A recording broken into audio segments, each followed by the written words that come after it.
One of the things that we rarely talk about in a US educational context is the fact that teachers belonging to the global majority, that is, Black, Indigenous educators of color, specifically serve in culturally and linguistically diverse student communities for a very specific reason.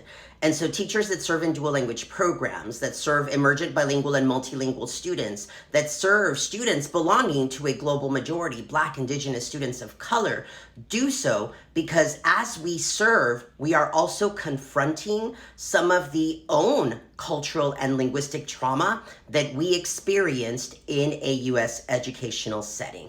And I'll speak for myself to give you an example. I had a very traumatic entry into the schooling system as a first-gen student, as a student who only languaged in Spanish, entering a US schooling system in El Paso, Texas.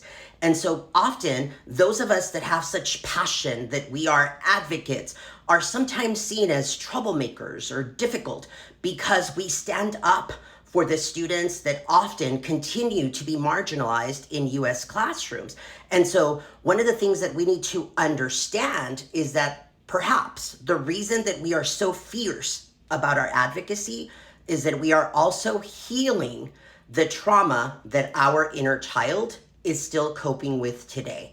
And so for many of us, we heal as we serve. For myself, I definitely now understand that the reason that I am who I am in terms of a personal and professional perspective is that I heal as I serve. Adios.